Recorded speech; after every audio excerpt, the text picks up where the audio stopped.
Good morning बच्चे, कैसे हैं आप लोग। आज के इस नए वीडियो में आपका स्वागत है। तो आज हम लोग चैप्टर 14 संत कबीर जी के नीति वचन के बारे में अध्ययन करेंगे। संत कबीर जी के नीति वचन का 2 दोहा पढ़ चुके थे। आज हम लोग तीसरा से पढ़ेंगे। तो तीसरा शुरू करने से पहले जो पहला और दूसरा दोहा है उसको फिर से जाने। तो कहा गया है, पोथी पढ़ पढ़ जग मुआ, पंडित भया न कोय, ढाई आखर प्रेम का, पढ़ै सो पंडित होय। ठीक है, यहाँ पे आखर का अर्थ बताया गया है।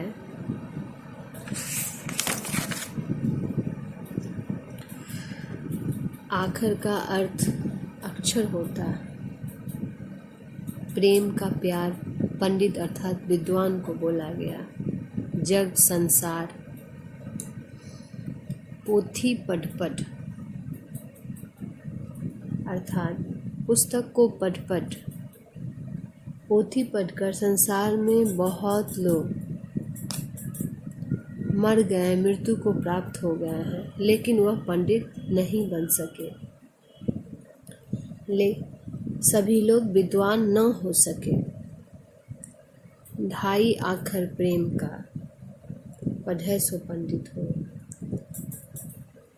कबीर जी कहते हैं कि यदि कोई प्रेम का, प्यार के केवल 2.5 अक्षर ही अध्ययन कर ले, 2.5 अक्षर ही सही से पढ़ ले, समझ ले, अर्थात उस प्रेम के वास्तविक ज्ञान को पहचान ले, तो वही सच्चा ज्ञानी होता है, वही सच्चा पंडित होता है। दूसरा दोहा में कहा गया, प्रेम न बारी उपजे, प्रेम न हाट बिकान। ठीक है, उपजे मतलब उपजना, बारी का अर्थ होता है खेत या घर के पीछे की जगह को भी बारी बोलते हैं। प्रेम न हाट बिकान, हाट का अर्थ होता है बाजार, बिकान मीन्स खरीदना। जो घट प्रेम न संचरे, मतलब संचय इसका अर्थ होता है जो घट जान मसान। तो इस दोहा में कहा गया है कि प्रेम न तो खेत में उपजता है, ना ही मेहनत करके इसे प्राप्त कर सकते हैं, ना ही इसे बाजार से हम खरीद सकते हैं।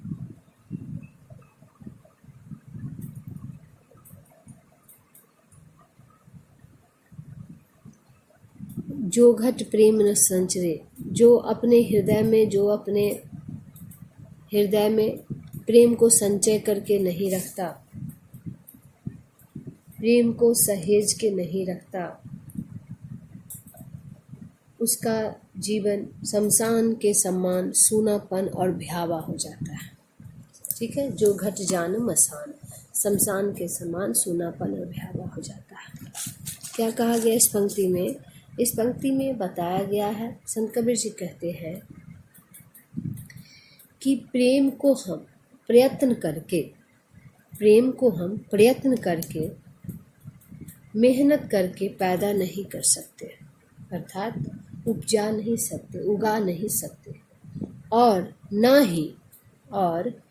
ही हम प्रेम को बाजार से मूल चुकाकर खरीद सकते हैं। ठीक है, जिस जीव के हृदय में प्रेम नहीं होता, प्रेम संचय करना नहीं जानता। क्या कहा गया कि जिस जीव के हृदय में प्रेम नहीं होता, वह शमशान के समान सूना और भयावा होता है। ऐसे प्राणी में प्राण तत्व का पाया जाना उसकी जीवित होने का प्रमाण है। ठीक है, तीसरा दोहा जानेंगे। क्या कहा गया? सोना सज्जन साधु जन, सोना सज्जन साधु जन, टूटी जुड़े 100 बार, दुर्जन कुम्हार के एकै ढका दरार। ठीक है। सोना सज्जन साधु जन, टूटी जुड़े 100 बार, दुर्जन कुम्हार के एकै ढका दरार। तो इस पंक्ति में कबीर जी कहते हैं, सोने को अगर 100 बार भी तोड़ा जाए, सोने को अगर 100 बार भी तोड़ा जाए, तब भी उसे फिर से जोड़ा जा सकता है। टूटी जुड़े 100 बार मतलब टूटने के बाद भी 100 बार जोड़ सकते हैं। सोना को यदि हम 100 बार तोड़ते हैं तो उसे हम 100 बार जोड़ सकते हैं। इसी तरह भले मनुष्य हर अवस्था में, सज्जन साधुजन, ठीक है, सज्जन का अर्थ भला मनुष्य, अच्छे लोग। इसी तरह भले मनुष्य हर अवस्था में भले ही रहते हैं।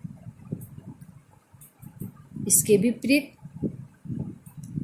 बुरे या दुष्ट लोग कुम्हार के घड़े की तरह, दुर्जन कुम्हार के विपरीत बुरे या दुष्ट लोग कुम्हार के घड़े की तरह होते हैं, जो एक बार टूटने पर दोबारा कभी नहीं जुड़ता। तो क्या कहा गया कि सोने को अगर 100 बार भी तोड़ा जाए तो उसे हम 100 बार भी जोड़ सकते हैं। इसी तरह भले मनुष्य हर अवस्था में वह भला ही होता है, लेकिन इसके विपरीत बुरे लोग कुम्हार के घड़े की तरह होता है, जो एक बार टूटने पर दोबारा कभी नहीं जुड़ता और जुड़ने पे दरार पड़ जाता है। दूसरा कहा गया, चौथा आपका है, जहाँ दया तह धर्म है, जहाँ लोभ तह पाप, जहाँ क्रोध तह काल है, जहाँ क्षमा तह आप। तो इस पंक्ति में कबीर जी कहते हैं कि जहाँ दया है वही धर्म है, जहाँ दया है वही धर्म है, मीन्स वहाँ वही धर्म है। जहाँ लोभ तहाँ पाप, जहाँ लोभ है वहाँ क्या है, पाप है। जहाँ क्रोध तहाँ काल, जहाँ क्रोध है वहाँ काल है, अर्थात वहाँ विनाश हो जाता है, सर्वनाश हो जाता है। जहाँ क्रोध है वहाँ सर्वनाश है। जहाँ क्षमाता आप, जहाँ क्षमा है, जहाँ क्षमा है वहाँ ईश्वर का वास होता है। ठीक है।